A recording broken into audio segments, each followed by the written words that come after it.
Au cours de cette session, on a approfondi d'importantes questions qui concernent la dignité de la personne. On a parlé du début de la vie, on a parlé de la fin de la vie et d'autres sujets. Et vous aurez tous saisi l'actualité de ces questions. Pourtant, notre session ne s'est pas réduite au moment de formation intellectuelle, mais ces temps de formation étaient imbriqués dans la prière, dans la participation à la liturgie. Parce que nous avons voulu mettre au centre de cette session la contemplation de Jésus, le vivant. En lui, la vie qui était auprès de Dieu s'est manifestée, elle nous est apparue, c'est le mystère de l'incarnation, et du cœur ouvert de Jésus sur la croix, cette vie jaillit jusqu'à nous pour nous transformer si nous l'acceptons. Et c'est là le cœur de notre session, le cœur de l'évangile de la vie. Le cœur, c'est Jésus qui nous donne sa vie. La contemplation de Jésus et hier des saints qui vivent pour l'éternité avec lui au ciel nous ont fait réaliser que notre bonheur est au ciel, que l'homme est fait pour la vie éternelle, pour le partage éternel de la vie divine, dans la contemplation du Père, du Fils et de l'Esprit Saint. Et cette vie éternelle, elle a été inaugurée en nous par le baptême, mais elle doit ensuite se développer chaque jour. Déjà en cela, nous comprenons que l'homme n'est pas maître de sa vie, puisque la vie, il la reçoit de Dieu comme un don.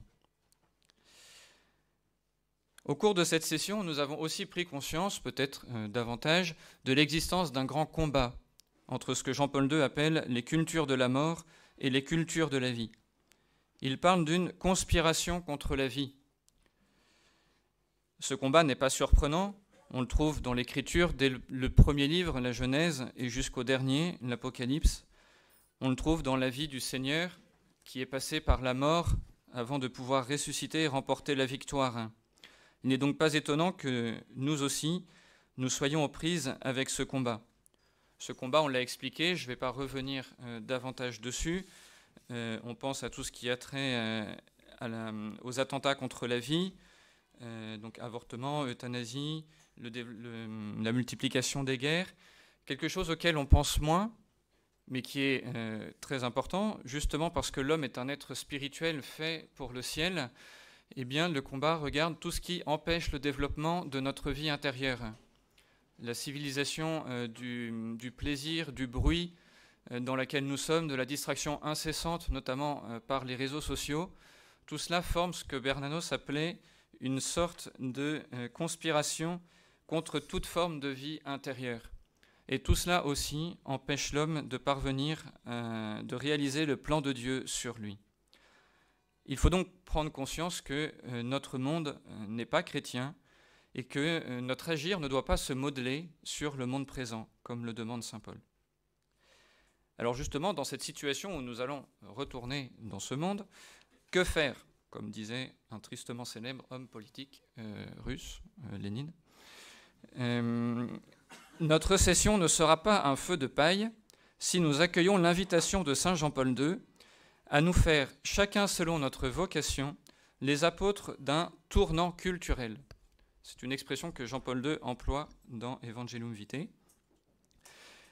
Il appelle en effet les chrétiens à porter au monde l'évangile de la vie, tel que nous venons de l'approfondir, en disant que l'urgence de ce tournant culturel tient à la situation historique que nous traversons, donc à tout ce combat entre les cultures de la vie et les cultures de la mort. Et à un autre moment dans l'encyclique, il explique que ce tournant culturel est nécessaire pour que, je cite, « s'affirme une nouvelle culture de la vie humaine pour l'édification d'une authentique civilisation de la vérité et de l'amour. » Donc Jean-Paul II, en clôture de cette session, nous invite à nous engager pour réaliser la civilisation de l'amour. Et donc dans ce bref topo, on va essayer de comprendre qu'est-ce que c'est que cette civilisation de l'amour, parce que si on veut la réaliser, il faut qu'on ait en tête le but. Et puis ensuite, on verra quelles sont les conditions nécessaires pour réaliser cette civilisation de l'amour. Alors d'abord, qu'est-ce que la civilisation de l'amour ? Alors rapidement, d'où vient l'expression ? Un peu d'histoire. Alors, c'est au pape Paul VI que l'on doit d'avoir introduit cette expression dans le magistère de l'Église. C'était dans une circonstance qui n'est pas anodine pour nous, puisque c'était lors de l'homélie de clôture du jubilé de 1975, qui était cette année-là la nuit de Noël. Je vous cite un peu plus longuement que ce que vous avez à l'écran, c'est vers la fin de l'homélie. « Ô Christ, toi qui t'es fait pasteur devant nous, qui marchons à ta suite, pressés d'atteindre dès maintenant un but qui soit à la fois digne et concret, comprendrons-nous le signe des temps qui n'est autre que l'amour dû au prochain ? La sagesse de l'amour fraternel qui a caractérisé le cheminement historique de l'Église en s'épanouissant en vertus et en œuvres qui sont à juste titre qualifiées de chrétiennes, explosera avec une nouvelle fécondité dans un bonheur triomphant, dans une vie sociale régénératrice. Ce n'est pas la haine, ce n'est pas la lutte, ce n'est pas l'avarice qui sera sa dialectique, mais l'amour, l'amour générateur d'amour, l'amour même que nous te portons à toi, ô Christ, découvert dans la souffrance et dans le besoin de notre semblable quel qu'il soit, l'amour de l'homme pour l'homme. La civilisation de l'amour l'emportera sur la fièvre des luttes sociales implacables et donnera au monde la transfiguration tant attendue de l'humanité finalement chrétienne. » Donc à la fin de l'année sainte 1975, Paul VI veut que les grâces qui ont été données ne soient pas vaines, mais qu'elles portent tous les chrétiens qui ont été renouvelés par la grâce de l'année jubilaire à construire un nouveau type de société. Il faut se rappeler qu'on est en pleine guerre froide, avec l'affrontement entre deux blocs, le monde communiste avec la lutte des classes et une société matérialiste et sans Dieu, et un monde capitaliste où Dieu n'est pas forcément davantage présent et où, en simplifiant un peu, mais règne la recherche du profit, ce qu'ici dans le discours il appelle l'avarice. Et donc Paul VI envoie les deux systèmes dos à dos en disant « Nous, chrétiens, de par le nouveau commandement de l'amour qui nous demande d'aimer Dieu et notre prochain, nous pouvons et nous devons forger une nouvelle société. » Alors à ce point, on a deux questions, on peut faire deux objections à Paul VI, respectueusement bien sûr. C'est que spontanément on pourrait se demander, mais en fait est-ce que c'est légitime pour un chrétien de vouloir changer la société ? Alors c'est une question, il n'y a que les chrétiens qui se la posent, parce que tous les autres, ils veulent changer la société. C'est le moteur de toutes les révolutions au cours de l'histoire. Mais dans certains milieux laïcs, on fait cette objection aux chrétiens, et parfois les chrétiens se la font eux-mêmes. Est-ce que c'est juste de vouloir imprégner les sociétés des valeurs de l'Évangile ? Est-ce que ça ne conduit pas à imposer aux autres notre foi ? C'est une première objection. Et puis la deuxième, que je présente de manière un peu caricaturale, mais ce serait de dire, mais au fond, justement, le chrétien, il est fait pour le ciel, alors qu'est-ce que ça lui importe, la construction de la société ? Et en fait, les deux objections se rejoignent en disant, l'Évangile n'a aucune prétention ne doit avoir aucune prétention à influencer la construction de la société. Alors qu'est-ce qu'on peut répondre ? D'abord, il faut effectivement partir de la primauté de l'ordre spirituel. On l'a dit, l'homme est fait pour le ciel, son bonheur est auprès de Dieu et il ne peut pas le conquérir par ses forces humaines. Donc la mission de l'Église, qui continue la mission du Christ, c'est de porter le salut aux hommes à travers les sacrements, le travail d'éducation spirituelle, l'annonce de la parole de Dieu, etc. En ce sens-là, l'Église n'a effectivement pas une mission politique, c'est-à-dire d'organisation concrète à travers un parti politique, à travers des prises de position, enfin des prises de responsabilité dans le monde politique, etc. La mission de l'Église sera d'abord d'ordre spirituel. Mais il faut aller plus loin, justement, parce que l'Église porte aux hommes le salut que le Seigneur nous a obtenu. Le Seigneur est venu sauver l'homme dans toutes ses dimensions. Et la vie sociale est une dimension intrinsèque de la personne. Ça appartient à la nature de l'homme d'être un être en relation. On l'a vu au cours de la session. Ça veut dire que ça le pousse à fonder une famille, mais aussi à vivre en société. Donc l'homme sauvé par le Christ, forcément, il va agir différemment dans le monde de la culture, dans le monde du travail, dans le monde de la société politique. Et donc c'est une première raison qui justifie que que l'Église, que l'Évangile puisse changer la société, c'est que l'Évangile change le cœur de chaque homme, et donc la société s'en trouve changée. Deuxièmement, le Christ est la vérité. Toute société repose sur un certain nombre de principes, une certaine vision de l'homme. Plus ces principes sont conformes à la dignité de l'homme, plus la société est bonne et entraîne l'homme à la vertu. Et donc nous, chrétiens qui avons la vérité, c'est un service à rendre aux hommes que d'utiliser cette connaissance que le Christ nous donne, qui est plus profonde que ce que l'homme peut connaître par ses seules forces, pour mettre en œuvre des principes justes qui puissent organiser la société. Et puis troisièmement, il y a le Christ est roi. Cette année, on célèbre les 100 ans de l'institution de la fête du Christ roi par Pie XI. Et cette théologie est très importante. Elle nous rappelle que le Christ, par sa mort et sa résurrection, s'est soumis toutes choses. Pour le moment, cette soumission, elle est encore cachée, mais elle est déjà réelle. Et nous, chrétiens, qui sommes membres du corps du Christ, nous avons pour mission de rendre toujours plus actuelle, toujours plus réelle, cette royauté du Seigneur. Et donc c'est aussi en ce sens-là qu'il revient aux chrétiens d'ordonner les choses créées selon le plan de Dieu pour que justement cette royauté du Christ soit toujours plus réelle. Donc en conclusion de cette première partie, tout ce qu'on vient de dire jusque-là, c'est pour légitimer le fait que oui, l'Évangile peut et doit changer la société. Certes, il y a une primauté du spirituel sur le temporel, de la fin surnaturelle de l'homme par rapport à simplement la fin naturelle, ce qui veut dire que les réalités politiques ne sont pas une fin en elles-mêmes. Ce serait justement le totalitarisme qui prétend faire le bonheur de l'homme sur cette terre. Et l'histoire, depuis la Révolution, mais pas seulement, est pleine d'exemples où, sous prétexte de réaliser le paradis sur terre, eh bien, on réalise l'enfer. Mais aussi, et c'est important de le comprendre, quand l'Église agit dans la société, elle ne le fait pas simplement pour améliorer un peu les conditions terrestres, ce serait ce que ferait une ONG, simplement de la philanthropie. Elle le fait pour un motif théologique, pour que toute chose soit ordonnée selon le plan de Dieu. Alors, donc là, on a défendu la légitimité de s'engager pour instituer la civilisation de l'amour. Mais alors, maintenant, la question c'est qu'est-ce que c'est cet amour qui doit animer cette civilisation ? Alors, Paul VI lui-même, dans une audience qui a suivi l'homélie dont on a parlé, a alerté sur l'ambiguïté de la notion d'amour. Il explique qu'il y a, et en fait ça vient de saint Augustin, l'amour peut coïncider avec l'égoïsme, et dans ce cas-là, on construit une cité toute terrestre, qui est contraire à un deuxième type d'amour, qui est l'amour de Dieu, qui seul peut être le fondement de la cité céleste, c'est-à-dire, comme il le dit dans l'audience, la civilisation de l'amour.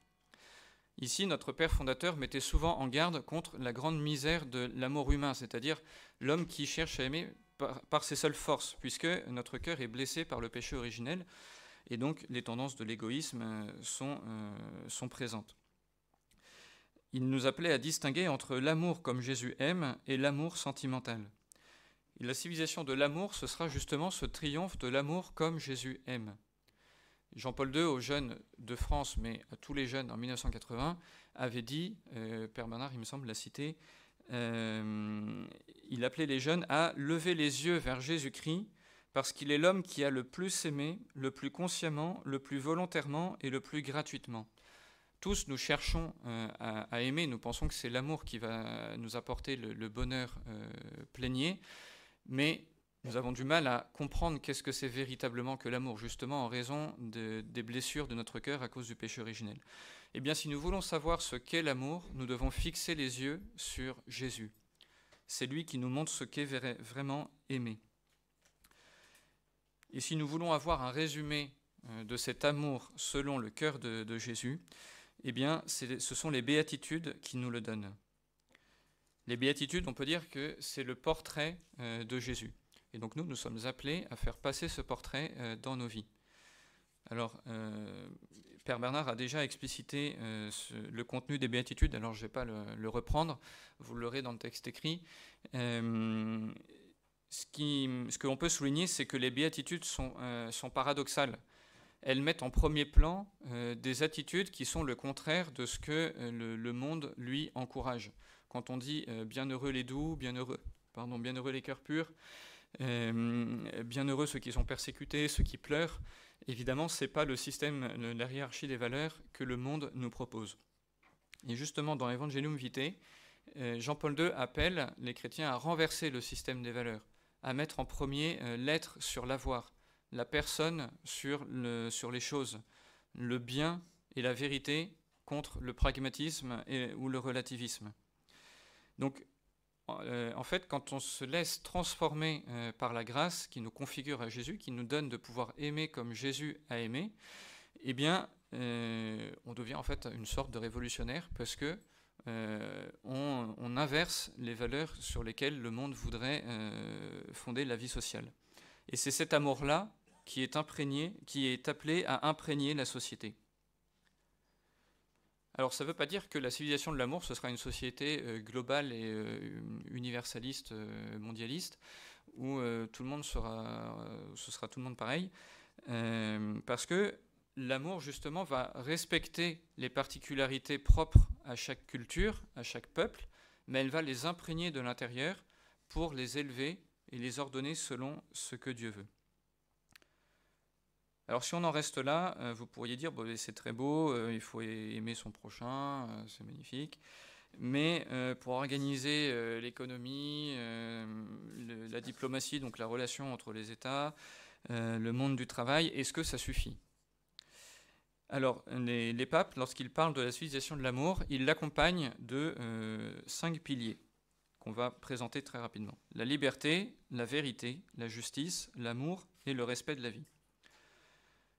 Alors une civilisation de l'amour, c'est une civilisation de la liberté. Il n'y a pas d'amour sans liberté. La liberté, c'est cette qualité de la volonté qui permet à l'homme d'avoir l'initiative de son action et d'être maître de lui-même. Certes, s'il y a liberté, ça veut dire qu'on peut en faire un mauvais usage, mais c'est aussi la liberté qui permet à l'homme de se tourner vers Dieu, de chercher le bien et de le réaliser. Donc une civilisation de l'amour, ce n'est pas une société du contrôle, c'est pas une société où on force les gens à être vertueux, mais c'est une société où justement la liberté est encouragée parce qu'elle permet à l'homme d'aimer. La vérité. La liberté déconnectée de la vérité, c'est simplement le primat de ma volonté. Et donc au final, ça ne construit pas de véritables relations animées par la charité.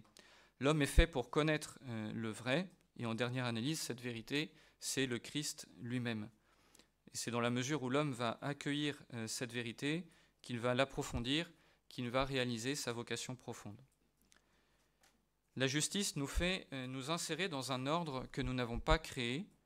Elle nous conduit à rendre à l'autre ce qui lui est dû. À Dieu d'abord, c'est la vertu de religion, et puis ensuite à notre prochain. La vertu de justice inclut le respect pour ceux envers qui nous sommes débiteurs, les membres de nos familles ou notre pays.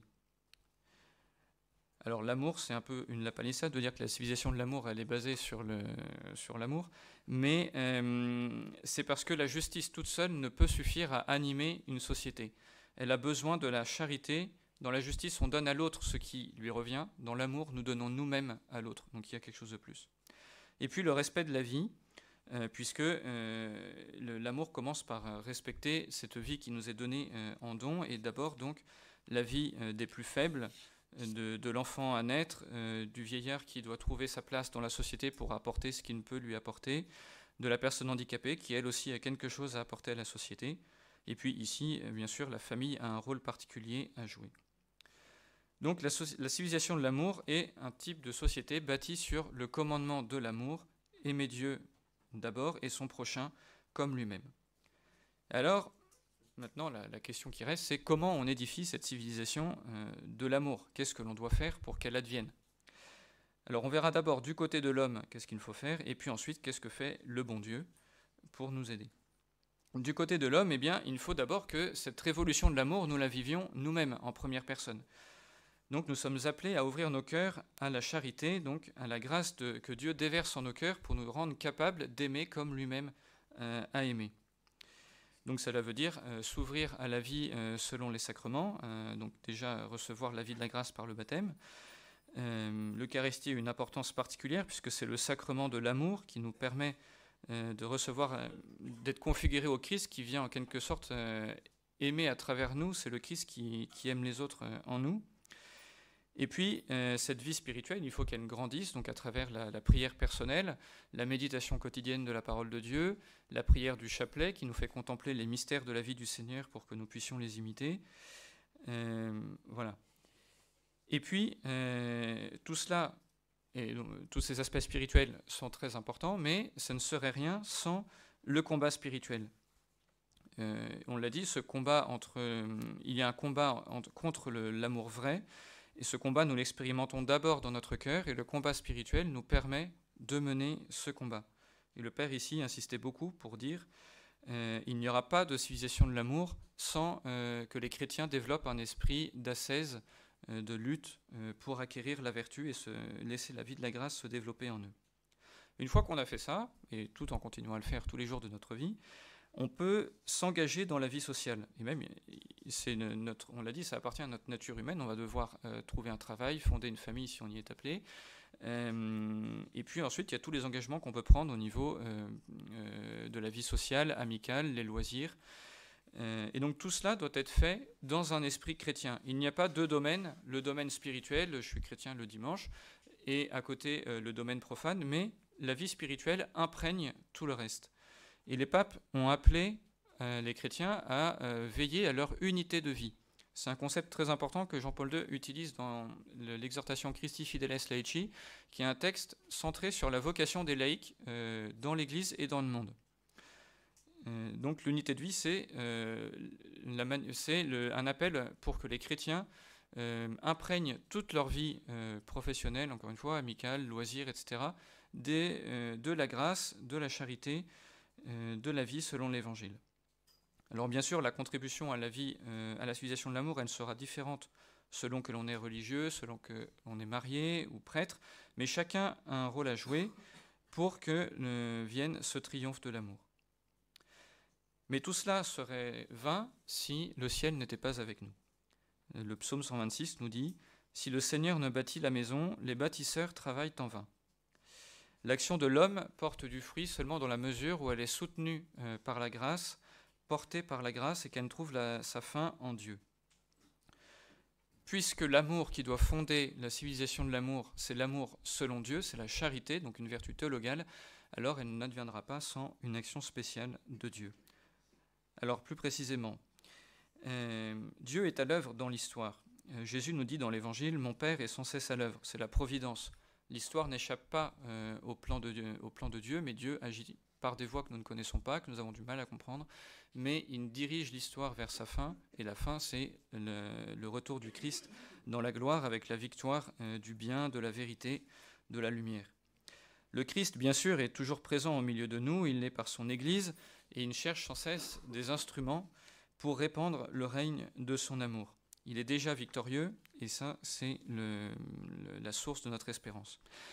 Mais je voudrais surtout insister sur le rôle de l'Esprit Saint, puisque l'Esprit Saint, c'est l'amour, c'est son nom propre. Il a déjà été donné à la Pentecôte, et donc l'Église vit de l'Esprit Saint. Mais donc, quand on parle d'une civilisation de l'amour, on parle aussi d'un temps qui est fruit d'une effusion spéciale de l'Esprit Saint. De notre côté, ça demande de l'invoquer, de chercher à vivre d'une manière toujours plus docile à ses inspirations. C'est lui qui nous apprendra l'amour véritable, c'est lui qui purifie nos cœurs, qui les ouvre à la vérité du Christ et qui déverse en nous ses fruits, que sont la charité, la joie, la paix, la longanimité, la serviabilité, la bonté, la confiance dans les autres, la douceur et la maîtrise de soi. Et puis si on parle de l'Esprit Saint, on parle forcément de la Vierge Marie. C'est elle qui, par son humilité, l'a attirée, et c'est ainsi qu'elle a pu concevoir le Verbe de vie.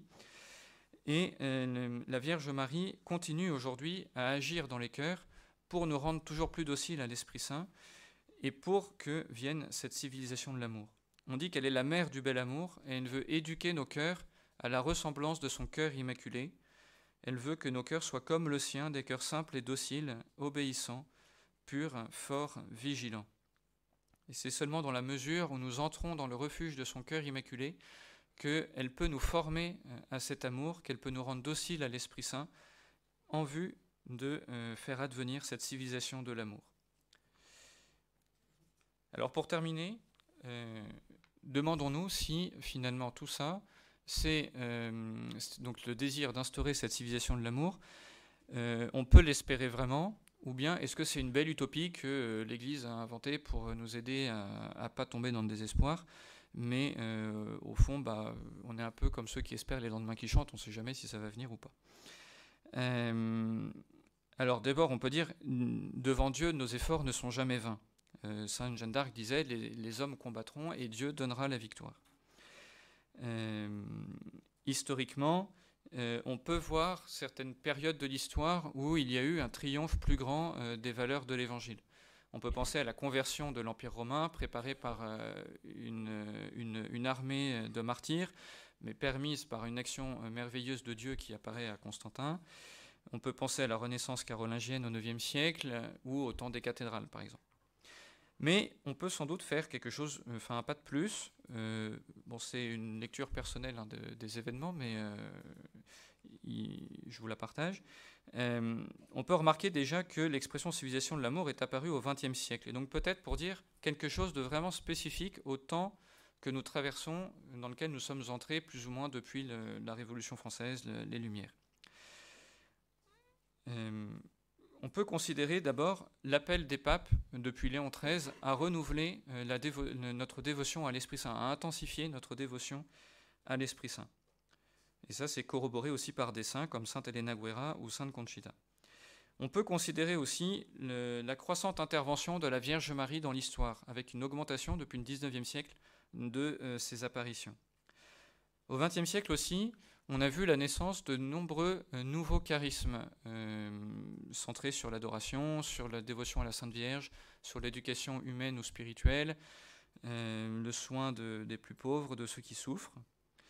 Et puis aussi, on l'a vu, on est dans une période historique où le mal semble déferler avec un pouvoir encore plus grand. Et alors, en considérant tous ces points, on peut se demander si les événements que nous traversons ne nous préparent pas à voir, à un moment que Dieu seul connaît, et à travers des préparations que lui seul connaît et que nous ne pouvons pas imaginer, ce certain temps de paix que la Vierge Marie a annoncé à Fatima, autrement dit, une époque où la charité régnera davantage dans les cœurs et inspirera les relations entre les hommes. Mais en tous les cas, tout cela dépendra de la fidélité avec laquelle chacun de nous cherchera la sainteté et vivra en cohérence avec les exigences de son baptême. Et mènera aussi le combat spirituel. Alors, en conclusion, tout simplement, accueillons cette invitation à être des saints. Benoît XVI a dit aux jeunes à Cologne en 2005, les vrais révolutionnaires, les vrais réformateurs, comme il disait, ce sont les saints.